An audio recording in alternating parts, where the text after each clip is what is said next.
신앙생활에 휴식은 없다. 신앙생활에 휴식은 없다라는 제목으로 말씀 전하겠습니다. 오늘 이 본문 말씀은 이스라엘 백성들이 모압 여인들과 음행함으로 인해서 바알을 숭배한 사건을 기록하고 있습니다. 그러나 이 사건은 발락과 발람이 이스라엘을 저주하려고 시도한 사건과 매우 밀접한 관련이 있다라고 할 수가 있습니다. 발락과 발람은 이스라엘을 저주하려고 하였지만 그 하나님께서 이 강권적으로 개입함으로 인해서 그러한 그 시도를 실패하고 맙니다. 그로 인해서 발락과 발람은 그 자신들의 이 처소로 돌아갈 수밖에 없었습니다. 그렇지만 이 발람의 마음속에는 어떤 생각이 있었냐면 이 모압 왕 발락이 이 약속한 이 재물 그리고 명예를 이 놓치고 싶지 않은 그러한 생각이 그 마음속에 남아 있었던 것입니다. 그래서 이 발람은 자신의 이 고향으로 돌아가기 전에 이 모압 왕 발락에게 그 신의 힘을 빌려서 이스라엘 백성들을 이 저주하는 그러한 이 방법 대신 또 그러한 방법을 시도했지만 실패하였기 때문에 이스라엘 백성들을 타락하게 만드는 그러한 이 방법을 이 발락에게 조언해 주었던 것입니다.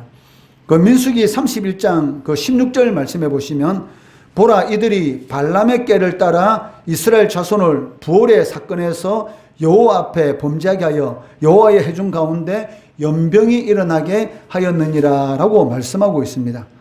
즉 이 발람이 이 자신의 고향으로 돌아가기 전에 발락 왕에게 이스라엘 백성들을 타락하게 함으로 인해서 그들을 망하게 만들 수 있다라는 그러한 이 조언, 이런 꾀를 이 발락 왕에게 이 가르쳐 줌으로 인해서 결국은 이스라엘 백성들이 이 시딤이라는 곳에서 이 바알을 섬기게 되는 그러한 죄를 범하게 되었고, 그 죄로 인해서 그 이스라엘 백성들 진영에 이 연병이 퍼지게 되는데, 이로 인해서 24,000명이라는 이스라엘 백성들이 죽게 되는 것이죠. 이처럼 이스라엘이 그 모압 여인들과 음행하고 이 바알 부호를 숭배한 이 사건은 이 발람의 이 관계에 의해서 이스라엘 백성들이 넘어간 결과라는 것을 우리는 알 수가 있습니다. 이 사건으로 인해서 그 이스라엘은 우상 숭배를 한 그 결과가 어떠한 건지를 이 뼈저리게 경험하게 되고, 이스라엘을 범죄에 빠뜨린 이 발람도 그 하나님의 심판을 받아서 이 칼에 비참한 이 최후를 이 맞이하게 되었다는 것입니다. 궁극적으로 이 하나님의 말씀에 순종하지 않는 그러한 삶은 결국 비참한 인생의 결말을 맞을 수밖에 없다는 것을 알 수가 있는 것이죠. 분명히 하나님께서 이 발람이 가야 될 길을 보여주셨습니다. 그리고 또 발람이 끝까지 그 하나님 말씀에 순종하지 않고 이 발락 왕을 쫓아가려고 하는 그러한 일이 있었기 때문에 결국 하나님께서는 거기에 대해서 허용해 주셨고, 이 발람과 이 발락 왕이 만나게 되었고, 또 이 신의 힘을 빌려서 저주하려고 몇 번이나 이 4번씩이나 시도하였지만 실패하지 않았습니까? 그렇다면 자신의 고향으로 조용히 돌아가야죠.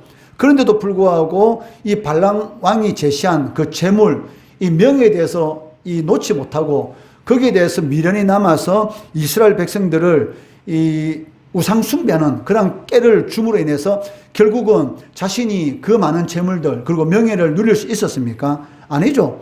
결국은 이 발락과 함께 그 모압 족속과 함께 발람도 이 칼에 비참하게 죽는 그런 일을 당했던 것입니다. 1절에서 3절 말씀을 보시면 이스라엘 백성들이 모압 평지 시딤에 이 머무르고 있을 때에 백성들이 이 모압 여인들과 음행하기 시작하였습니다. 그리고 그뿐만이 아니라 이 모압 여자들을 따라서 그들이 섬기는 신들에게 절하였고, 결국은 어떻게 됩니까? 그들이 섬기는 신들에게 절하였다는 것은 이 바알 부올에게 종속되었다. 즉 바알에게 노예되었다라고 이렇게 말을 할 수가 있다는 것이죠. 민수기 25장 그 1절에서 3절 말씀해 보시면 이스라엘이 시딤에 머물러 있더니, 이 시딤은 그 모압 평지에 있는 한 장소인데 그 여리고 성과 이 수평적인 그런 위치에 있는 그러한 이 장소였습니다. 시딤에서 요단강을 건너면은 그 여리고 성이 있었던 것이죠. 같은 이런 위치적으로 평면적으로 보면은 같은 이런 위치에 있었다. 즉 요단강을 중간에 두고 이런 같은 위치에 있었다라고 이렇게 말을 할 수가 있습니다. 이스라엘 백성들이 시딤에 머물러 있더니 그 백성이 모압 여자들과 음행하기 시작하니라. 그 여자들이 자기 신들에게 제사할 때에 이스라엘 백성들을 청하며 백성이 묻고 그들에게 신들에게 절함으로 이스라엘이 바알부올에게 가담한지라 여호와께서 이스라엘에게 진노하시니라 라고 말씀하고 있습니다. 여기 바알부올이라는 이 말은 부올이라는 지역에서 섬기는 바알신이라는 그런 의미를 가지고 있습니다. 즉 이 모압 땅 여러 곳에서 이 바알을 섬기고 있었죠. 그런데 여기 바알부올이라는 이 말은 부올이라는 지역에서 섬기고 있던 이 바알신이라는 그런 의미를 가지고 있습니다. 이 발람이 이 발락 왕에게 제시한 그 꾀가 무엇입니까? 이 모압 여자들, 저 아름다운 모압 여자들을 이용해서 그 너희들 우리와 음행하자. 우리와 서로 이렇게 육체적인 관계를 가지자라고 이렇게 이스라엘 백성들을 이렇게 미혹한 것이죠. 그런데 당시 이 가나안 땅에 살고 있던 이런 모든 족속들은 그 신전 근처에는 뭐가 있었냐면은 이 창기들의 이 방이 있었습니다. 그 신전을 섬기는 그 여인들, 즉 창기들이 있었는데, 이들은 이 바알신에게 이 예배 드리기, 제사 드리기 전에 먼저 그곳에 이 신전에 이 제사 드리러 온 사람들은 그 신전 창기들과 이 육체적인 이 관계를 가지게 되었던 것이죠. 왜냐하면 자신들은 이 육체적인 관계가 바로 하나의 예배의 이런 하나의 이런 형식으로 생각하였기 때문에, 그리고 이 신전 창기들과 그 제사 드리러 온 사람들과 이 육체적인 관계를 가짐으로 인해서 또 이 바알과 그의 아내가 이 마음에 동하게 함으로 인해서 비를 내린다라는 그런 생각을 가지고 있었고, 또 예배의 하나의 형식으로 그러한 일을 취하고 있었던 것입니다. 그렇기 때문에 이스라엘 백성들이 모압 여자들과 이 언행을 했다는 것은 바로 바알을 제사하기 위한 그 예배의 하나의 가정으로서 거기에 동참하였다.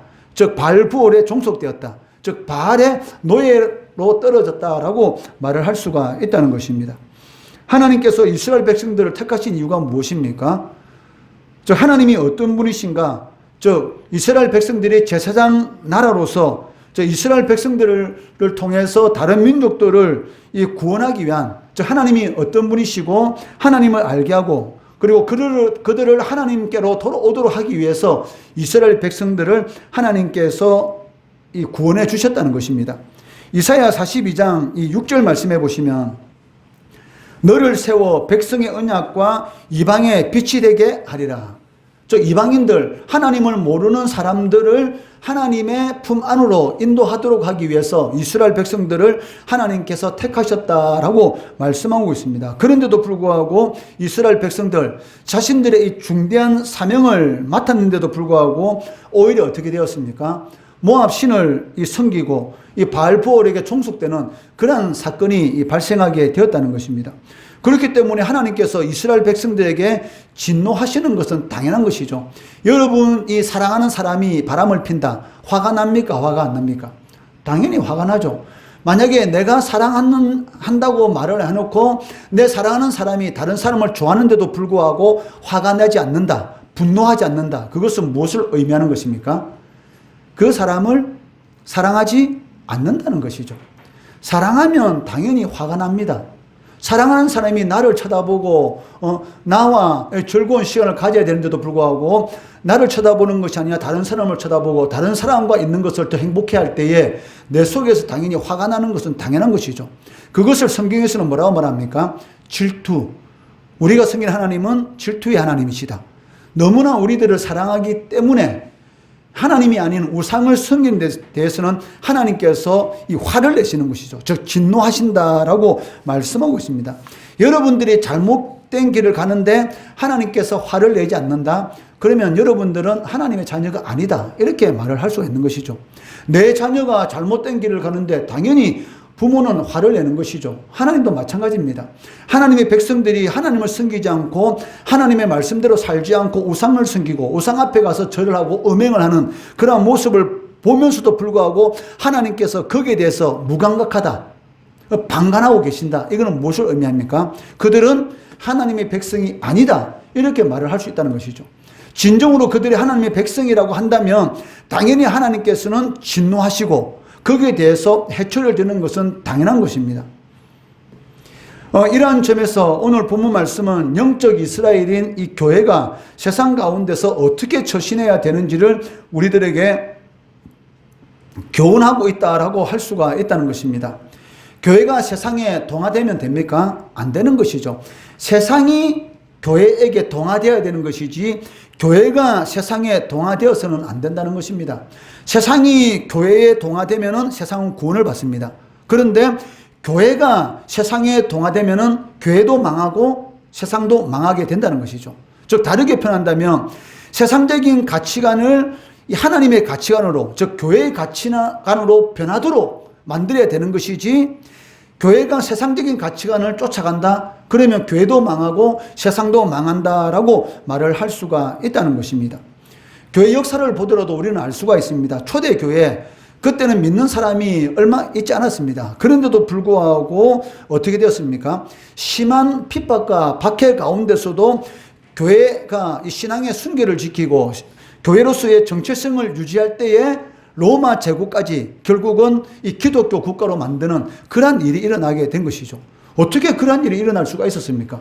예수 믿는 것 때문에 사자밥이 되고 십자가에 매달려서 기름 부어지고 거기에 불타고 그러한 이 핍박과 환난 가운데 있으면서도 불구하고 교회로서의 이 정체성, 성도로서의 신앙을 끝까지 지킴으로 인해서 죽으면 죽으리라, 그런 마음으로 이 신앙을 지켜나갔을 때에 결국은 이 로마 제국도 기독교 국가로 이렇게 만드는 그러한 역사가 일어나는 것을 볼 수가 있습니다. 너희는 세상에 무엇이다?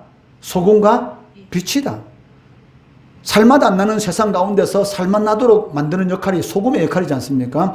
이 국을 끓일 때 소금을 넣지 않으면 맛이 없습니다. 배추, 김장을 담글 때 소금을 뿌리죠. 이렇게 성질, 이 세상적인 가치관으로 배추가 살아있을 때 소금을 확 뿌려놓고 재놓으면 어떻게 됩니까? 배추가 죽지 않습니까? 숨이 죽잖아요. 그러니까 세상적인 가치관을 죽이고 맛있는 김치로 되도록 만드는 것이 무엇입니까? 바로 소금에 절이는 것이죠. 그러니까 아무 맛이 나지 않는 그런 이런 완전히 혈기가 살아있는 세상적인 가치관으로 살아있는 그 배추에 소금이 들어감으로 인해서 숨을 확 죽여가지고 세상적인 가치관을 죽이고 그 다음에 맛있는 그러한 이런 김장김치로 그러니까 거듭나도록 만드는 것이 소금의 역할이지 않습니까? 빛의 역할은 무엇입니까? 어둠. 이 세상에 많은 사람들이 죽고 나면은 땡이다, 죽고 나면 그것으로 끝이다, 이렇게 알고 살아가고 있다는 것입니다. 그런데 한 번 죽는 것은 하나님께서 정하신 것이고 그 이후에는 심판이 있다라고 분명히 말씀하셨습니다. 죽고 나서 땡이라면 그 인생은 험한 인생입니다. 죽고 나서 아무 것이 없는데 무슨 낙이 있습니까? 죽고 나서 아무것도 없다면 이 세상 살아가면서 선한 일을 할 필요가 있어요? 없죠. 여러분 한번 생각해 보세요. 세상 믿지 않는 사람들은 죽음 이에는 아무것도 없다, 죽음 이에는 다 사라진다, 이렇게 생각하면서 예수를 믿지 않고 있는데, 만약에 죽음 이에 모든 것이 사라진다면 살아있을 때 선한 일을 하는 것이 무슨 의미가 있습니까? 아무 의미가 없잖아요. 그런데 죽고 나면 끝이라고 말을 하면서 선한 일을 해요. 왜? 그 마음속에는 뭔가 모르는 죽고 난 이후에도 뭔가 있을 것 같은 생각이 있기 때문에 선한 일을 하는 것이지, 만약에 죽고 나서 모든 것이 사라진다, 끝이다 한다면은 선한 삶을 살아가는 자체가 아무 의미가 없다는 것이죠. 그렇기 때문에 사실은 이 죽고 나면 끝이다라고 말하면서 선한 일을 한다, 이것은 모순적인 것입니다. 그런데 그 영혼이 아는 것이죠. 비록 예수는 믿지 않고 있지만 하나님의 형상으로 지음받은 영혼이 있기 때문에 전적으로 부패하고 전적으로 타락했지만 그래도 그 마음 가운데는 하나님의 씨가 있기 때문에 그래도 무엇인가 모르지만은 선한 일을 해야 될 것 같은 그런 마음이 있기 때문에 선한 일을 하는 거예요. 만약에 죽고 나서 아무것도 없다면 선한 일을 한다는 자체가 의미 없는 것입니다. 그렇기 때문에 이것이 모순인 것이죠. 죽고 나서 끝나는 것이 아니라 거기는 반드시 심판이 있습니다. 그렇기 때문에 교회가 교회로서의 정체성을 지켜나갈 때만이 이 세상을 교회로 이렇게 동화시킬 수가 있는 것입니다. 근데 반대로 교회가 세상의 가치관을 쫓아간다면 교회는 교회로서의 역할을 하지 못하고 결국은 세상도 망하고 교회도 망하는 그러한 일이 일어날 수밖에 없다는 것이죠. 초대교회에 그렇게 믿는 사람이 적은 숫자가 로마 제국을 기독교 국가로 만들 수 있었던 힘은 무엇이냐면 성도들이 세상의 소금과 빛의 역할을 잘 감당했기 때문에 그것이 가능하다는 것입니다. 그렇기 때문에 교회는 어떤 상황 가운데 있다 할지라도 세상의 이 타락한 문화가 교회 안으로 들어오지 못하도록 막아야 되는 것이죠. 동성애, 남자가 남자와 이 관계를 갖는다든지 여자가 여자와 관계를 갖는다든지 이것은 비정상적인 것입니다. 그런데도 불구하고 이것은 순리를 영리하는 것이죠. 하나님의 순리는 무엇입니까? 남자와 여자가 한 몸을 이루는 것이 바로 결혼입니다. 근데 세상에 이 동성애를 주장하는 사람들은 무엇입니까? 남자와 남자가 한 가정을 이룰 수 있다, 결혼할 수 있다, 이렇게 말하는 것이죠. 그런데 어느 순간인가 이 TV를 통해서, 영화를 통해서 왕의 남자라는 영화, 그게 바로 동성애지 않습니까? 이런 영화를 통해서, 그리고 TV 드라마를 통해서 어느 순간인가 이런 남자도 아니고 여자도 아닌 것 같은 이런 정말로 이런 어떻게 보면 여자같이 생긴 그러한 탤런트들이 너무나 많다 보니까 또 TV를 통해서 이런 자연스럽게 동성애를 조장하는 그러한 이런 프로그램을 보다 보니까 이 예수 믿는 사람들도 어느 순간인가 이 영적으로 무디지 가지고 그런 거 없다고 그냥 넘어가려고 하는데 이것은 하나님을 대적하는 것이고 하나님의 이 순리를 영리하는 것입니다. 그것을 여러분들이 꼭 명심하고 어떤 상황 가운데 있을지라도 하나님의 순리, 이런 동성애 이런 것에 대해서 조금이라도 거기서 방관한다든지 거기에 대해서 그럴 수 있지라는 이런 마음을 먹으면 안 된다는 것이죠. 소돔과 고모라가 멸망한 이유가 무엇입니까? 동성애입니다. 그 사회가 가장 타락했을 때 나타나는 마지막 현상이 무엇이냐면 동성애. 가장 타락했을 때 나타나는 현상입니다. 그러니까 동성애가 그 사회에 나타난다는 것은 그 사회가 이제 하나님의 심판을 받아서 멸망할 때 얼마 남지 않았구나 라고 생각하면 정확한 것이죠. 그렇기 때문에 교회는 어떤 상황 가운데 있을지라도 세상에 이런 타락한 문화와 세상적인 이런 가치관들이 자리 잡지 못하도록 철저하게 깨어 있어야 한다는 것입니다. 그리고 더 나아가서 사람들에게 살아계신 하나님의 뜻이 무엇인지 알도록 해야 되는 것이고 많은 사람들을 하나님 앞으로 돌아오게 하는 그런 사명을 잘 감당해야 한다는 것입니다. 1절 말씀해 보시면 이스라엘이 시딤에 머물러 있더니라고 말씀하고 있습니다. 이 말씀을 통해서 우리는 이스라엘이 이 음행하고 그리고 우상 숭배라는 죄악에 빠진 그 원인이 무엇인가 그 하나를 이게 발견할 수가 있습니다. 그게 무엇이냐면 그 하나님께서는 40년 동안 이스라엘 백성들을 이 광야에서 방황하도록 하였습니다. 그이가 무엇이냐면 불순종이죠. 출애굽 1세대들이 시도 때도 없이 먹고 마시는 문제, 세상적인 가치관, 이제 애굽에서 나왔으니까 세상적인 가치관이 아니라 하나님의 가치관을 쫓아야 되는 것이죠. 왜? 시내산에서 언약했지 않습니까? 애굽에서 나와가지고 처음 도착한 곳이 시내산인데 그 시내산에서 하나님과 이스라엘 백성들이 언약했습니다. 그러면 하나님 믿고 그리고 하나님께서 이적과 많은 표적을 보여주셨기 때문에 하나님을 믿고 이제는 먹고 마시는데 거기에 가치관을 가지는 것이 아니고 하나님의 말씀에 순종하는 그런 하나님의 가치관을 가지고 살아야 되는데도 불구하고 먹을 것이 없으면 먹을 것이 없다고 하나님을 원망하고 마실 것이 없으면 마실 것이 없다고 하나님을 원망하고 애굽에 돌아가는 것이 더 낫겠다. 구해줬는데 애굽에 돌아가는 게 낫겠다. 이게 무슨 말입니까? 만약에 지금 영적 이스라엘은 교회 예를 든다면 내가 구원받았잖아요. 그래 다시 마귀의 종으로 돌아가고 싶다. 이렇게 말하면 똑같다는 것이죠. 내가 하나님의 자녀인데 예수 믿으면서 살아가는 게 좀 힘들다고 나는 옛날같이 마귀의 종이 되고 싶어. 이렇게 말한 거 똑같다는 것입니다. 과연 초대교회 성도들이 그렇게 했다면 조금 어렵다고 콜로세움 경기장에 잡혀가서 너 예수 부인하면 살려줄까 할 때 그래 나 예수 부인합니다 했다면 과연 로마 제국을 기독교 국가로 만들 수 있었겠습니까? 그건 불가능한 것이죠. 아마 기독교는 없어졌을 것입니다. 그런데 하나님께서 베풀어주신 그 은혜, 이 땅의 삶은 잠시 있다가 없어질 안개와 똑같고 죽음 위에 영원한 생명이 있다. 영원한 삶이 있다라는 것을 믿었기 때문에 그 사자의 물어 뜯기는 그런 고통 가운데서도 불에 타 죽는 그런 고통 가운데서도 주님을 배반하지 않았다는 것입니다. 그러한 사람들이 있었다는 것은 무엇을 증명합니까? 천국과 지옥이 있다는 것을 증명하는 것이죠. 천국과 지옥이 없다면 그렇게 사자밥이 되고 불타 죽으면서 과연 이 신앙을 지킬 수 있었겠습니까? 하나님께서 천국과 지옥이 있다는 것을 확실히 보여주셨기 때문에 무엇으로? 말씀으로. 확실히 하나님께서 보여주셨기 때문에 그 믿음으로 세상이 감당하지 못하는 그런 삶을 살아갔던 것을 볼 수가 있다는 것이죠.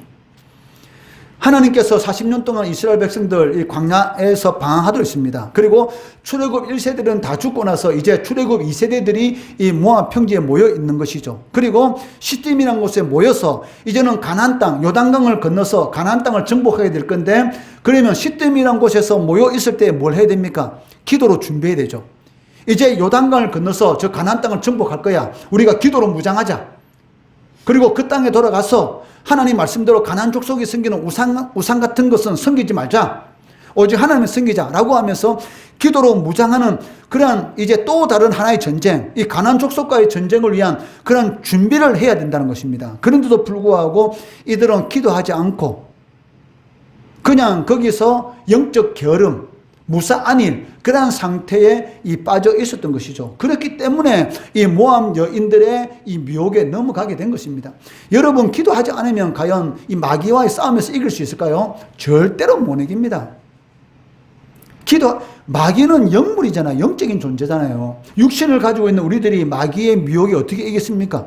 돈이 약한 사람은 돈에 의해서 넘어지고, 여자에 약한 사람은 여자에 의해서 넘어지고, 명예에 약한 사람은 명예에서 넘어지고, 그렇게 되는 것입니다. 또 다른 전쟁에 이르는 시작을 준비하기 위해서 하나님의 뜻이 무엇인지 우리가 저 가나안 땅에 들어가서 어떻게 해야 될 것인지 기도하면서 깨어 있으면서 준비해야 되는데도 불구하고 영적으로 게으르고 안일한 그러한 삶을 살았기 때문에 결국은 이 우상 숭배의 죄악을 범하게 되었다는 것입니다. 하나님께서 자신의 조상들에게, 자신의 출애굽 1세대 아버지 세대에게 하신 거 다 봤잖아요. 아버지 세대들이 모세가 시내산에 올라갔을 때 금송아지 우상을 만들고 춤추고 하다가 죽었던 거, 그런 거 다 봤습니다. 그런데도 불구하고 똑같은 그 일을 이 출애굽 2세대들이 저질렀다는 것이죠. 이것은 무엇을 의미합니까? 그러니까 하나님께서 말씀하신 그 말씀들에 대해서 전혀 주의를 기울이지 않았다라는 것을 알 수가 있습니다. 이것은 다르게 표현한다면 신앙생활에 휴식은 있다 없다? 없다. 신앙생활에 휴식은 없습니다. 날마다 시간을 정해놓고 우리는 기도 합주하니까 오후 8시 딱 되면은 그때는 하루에 10분 이상 하나님 앞에 기도하고, 그리고 하루에 성경 말씀 정해낸 대로 읽고, 이렇게 항상 깨어 있을 때 하나님께서 은혜를 베풀어 주시고 내가 어느 길로 가야 될 것인지를 알게 해주는 것이죠. 공부하는 학생들도 마찬가지입니다. 과연 여러분의 힘으로 이길 수 있을까요? 이 미혹을, 놀고 싶은 미혹, 쉬고 싶은 미혹, 못 이깁니다. 사람의 의지는 너무나 약하기 때문에 하나님의 힘을 빌려야 되는 것이죠. 내가 하나님의 영광을 위해서 열심히 공부하겠다. 하나님의 영광을 위해서 하루하루 시간 낭비하지 않겠다. 이런 생각을 계속 하다 보면 어느 순간인가 하나님의 붙들어 주심의 은혜가 있어요. 하기 싫어도 뭔가 뭘 해야 될 것 같은 그런 부담감, 거룩한 부담감이 계속 밀려오는 것이죠. 이것이 하나님의 은혜입니다. 그러면은 하려고 하는 사람, 이길 수 있는 사람 없어요. 안 해서 문제인 것이지 하려고만 마음만 먹고 하면은 안 되는 일이 없습니다. 평범한 사람이 천재는 이길 수 없습니다. 그렇지만 천재는 많지 않지 않습니까? 천재는 몇 명 안 돼요. 대부분 사람들이 평범한 사람들이기 때문에 열심히 하면은 어느 정도의 위치까지는 내가 올라갈 수가 있다는 것이죠. 그런데 그 열심이라는 것이 내 의지적으로 하기는 너무 힘들다는 것이죠. 그렇기 때문에 누구의 힘을 빌려? 하나님의 힘을 비는 것이죠. 그래서 시간 정해놓고 기도하는 것이고, 말씀 보는 것이고, 위로부터는 지혜를 받고, 그리고 내 스스로 내 의지에 이기지 못하니까 하나님의 붙들어 주심, 그 은혜를 누리면서 공부를 해가고 하루하루를 살아간다는 것입니다. 그렇기 때문에 신앙생활에 있어서는 휴식은 없다, 이렇게 말을 할 수가 있습니다. 성도들은 죽을 때까지, 이 세상 떠날 때까지 영적 전쟁을 하고 있습니다. 눈에는 보이지 않지만 여러분들 지금 영적 전쟁하고 있는 겁니다. 주일날 교회 갈까 말까, 물론 습관적으로 오긴 되죠. 그렇지만 그 가운데서도 영적 전쟁을 하고 있는 것이고, 또 어떤 선택을 할 때 과연 이 일이 하나님이 기뻐하는 일인가 아닌가, 그 가운데도 영적 선택하는 것이죠. 육신은 이거 해라, 그러나 하나님은 이거 해라. 끊임없이 싸우면서 선택을 해나간다는 것입니다. 그러나 우리가 잘못된 선택을 하더라도 내 중심, 하나님이 기뻐하는 일이다라고 선택했는데 그 일이 하나님이 기뻐하는 일이 아니었어요. 그러면 어떻게 하십니까? 하나님께서는 선으로 돌리는 것이죠. 분명히 그 일은 하나님이 기뻐하는 일이 아닌데 내 중심에는 하나님이 기뻐하는 일이다라고 선택한 것이죠. 내 육신의 욕심하고 상관없이.